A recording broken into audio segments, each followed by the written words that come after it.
Hello and very warm welcome to all of you in this edition of Public Forum. I'm Anurag Punetha with you.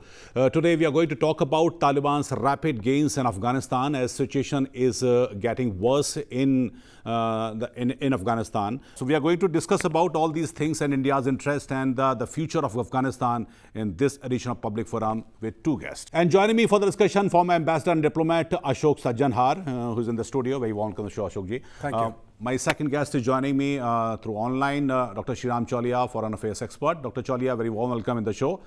Dr. Chaulia, as Mr. Sajjanhar has said, that things are evolving very rapidly in Afghanistan. What is your sense that what's going to happen? I mean, are we sure that the civil war is imminent? I mean, the way some of the warlords are preparing to take on Taliban, and the Taliban is the way taking over the cities and the districts and the provinces. So how do you see situation taking place in Afghanistan?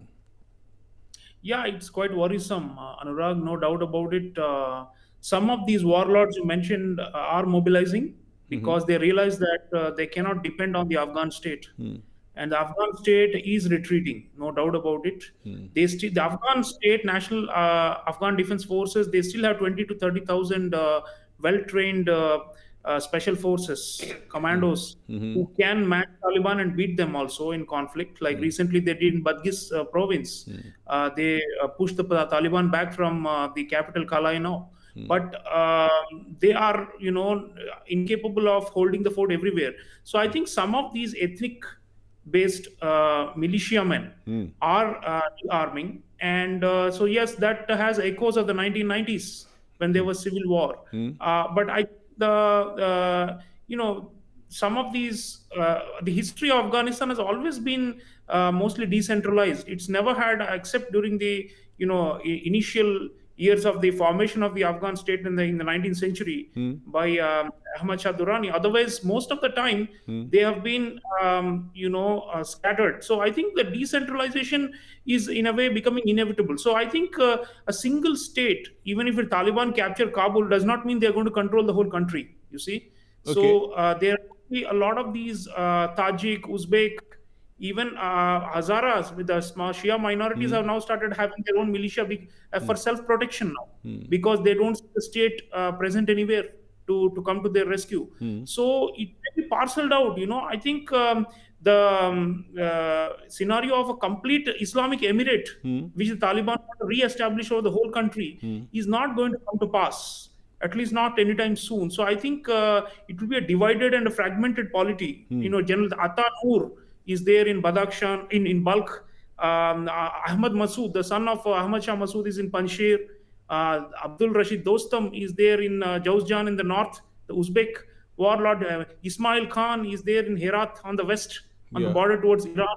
These are all, they command thousands of loyal tribesmen and clansmen. So they are not going to easily defect to Taliban.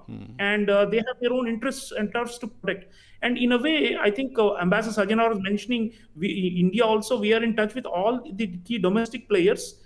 In the past, we have had very strong links with some of these ethnic militiamen and warlords. And unfortunately, ideally, the moderate, secular, and liberal Afghan state should have been our best bet. But right now, when the state is crumbling and Ashraf Ghani, the president, is withdrawing deeper and deeper into the presidential palace and almost like... In fact, there was a report that Mr. Ghani's family has left Afghanistan. They would be evacuated because they're afraid of what happened to Najibullah in the 1990s. Exactly. So I think we have to look at who are the main bets to somehow maintain a balance of power. And of course, the regional powers, as Ambassador Sajjanhar was saying, we are conferring with all of them. Some of them have strong ethnic links with these warlords also inside Afghanistan. And we have to just make sure that, this 30% control of Taliban doesn't become 70 or 80%, because then, it's a de facto takeover and the Islamic Emirate. So I think there's still a long way for a complete Taliban overrun of the place. But yes, the scare scenarios are there. We have to plan air combat support that the Americans used to offer. It has just vanished now. and that's the biggest problem. There's no air support. So if the regional powers can come up with a plan to have some American presence in the region, because right now Americans are going to operate from Qatar or Bahrain, which is 5-6 hours away. Yeah. They don't have any neighboring place from which a launch pad from which to come in and do air support.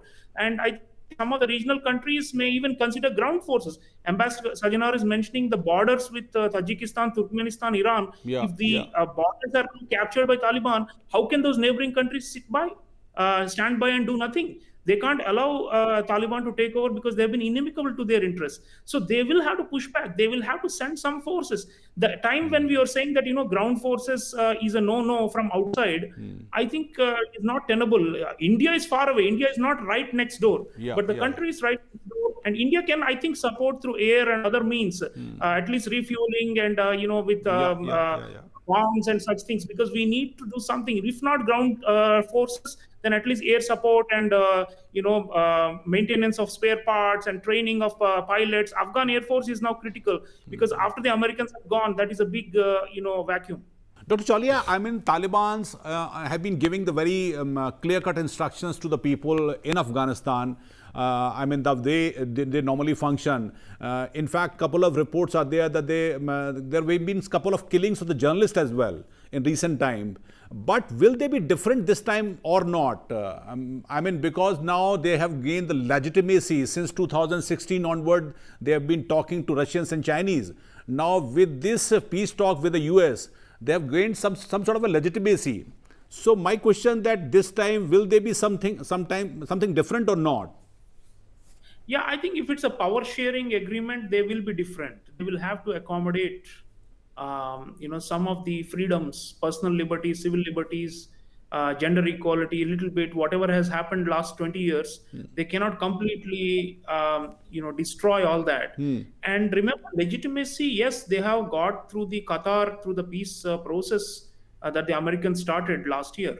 But on the other hand, if they try to take over and re-establish the Islamic Emirate, who will recognize it? A sovereign. The last time, 1996 to 2001, Taliban was recognized only by 3 countries: Pakistan, Saudi Arabia, and UAE. No other country, not even China or forget Russia or US or any of the neighboring countries, recognized that regime. And it did not last very long. It fell in 5 years. So they know it. Most of the top leadership of Taliban know that if they have to attain legitimacy in the sense like of running a sovereign state, then they need not just a de facto legitimacy, which is control over the borders and over territory, but also external recognition. Who will represent Afghanistan in the United Nations?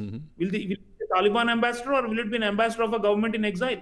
Those things have happened in the past. So I think they will be mindful to that extent. And I think the message that should go out right now, Shanghai Cooperation Organization, the main regional organization, Dr. Jaishankar is going there shortly again.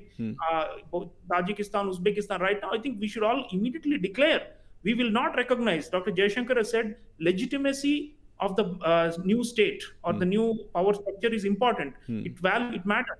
How the government is formed matters. They cannot just use force and then declare an emirate and say now you recognize. So aid, sanctions, UN seat, development assistance, all those are tied to the legitimacy and recognition. So I think that's one card. Collectively, if we all play and put the message out right now, I think it's better. And then the Taliban will realize there are limits to how far they can railroad everybody to follow their way. Very quick comment from you, Dr. Chaulia. I mean, do you agree with what Ambassador Sajjana is saying, that in fact Taliban would also be wanting a legitimacy from India? Yeah, we are using that card proactively with them, I think. And Anurag, it's important. The Chinese Wall Street Journal has reported Taliban already guaranteed China that they will not interfere in Xinjiang. They have given a public comment saying, even though the Muslims will be under threat in Xinjiang, we will not interfere. China is a sovereign country. We also would like a public affirmation from Taliban that they will not interfere in Kashmir. That's good enough for us, and we'll hold them to account for that, So let it come out and let it come in writing in a secret agreement or in public or whatever. That's when, if China can be given an assurance by Taliban, why not India? India will support Taliban and the new hybrid state that will come with Taliban also being part of the power structure. We are realistic and we are willing to work with them. Okay, okay. On this note, we have to wrap up the show. Thank you very much, Dr. Chaulia. Thank you very much, Mr. Sajjanar, for coming and talking to us.